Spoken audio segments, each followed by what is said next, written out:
Salam, hər vaxtınız xeyir olsun. Bu gün sizlərlə kərə yağı istifadə etmədən tortlarınıza əminliklə hazırlaya biləcəyiniz çox dadlı krem resepti paylaşacağam. Əvvəlcə bişmiş kremini hazırlayaq. Bunun üçün qalın bir qazana 2 yumurta, stəkanın başı 2 barmaq əskiyi, qramla ölçsə 180 qram şəkər tozu, 2 dolu yemək qaşığı un və 1 paket vanil əlavə edib çırpıcı ilə yaxşı qarışdırıram. Bir qədər çox qarışdırmaq lazımdır ki, içində tamamilə un topaqları həll olunsun.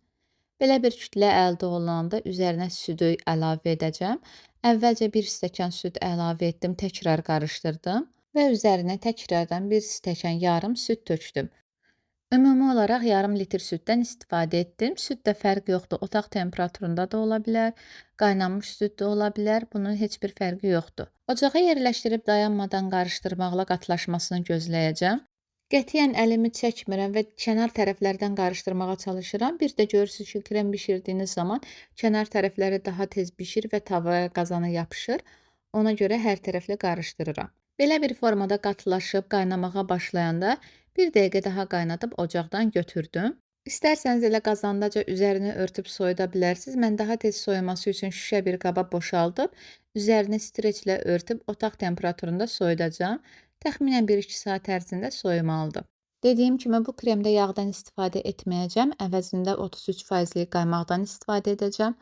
2 stəkan soyuq qaymağı çırpma qabına əlavə edib mikserin yüksək dərəcəsində 3-4 dəqiqə ərzində qarışdırıram. Çox qatılaşmağa icazə verməyin. Bu şəkildə bir qədər köpük forması almalıdır.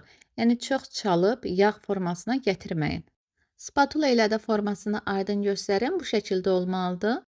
Belə bir formada artıq olduqda üzərinə əvvəlcədən bişirərək soyutduğum bişmiş kremi də əlavə etmək olar.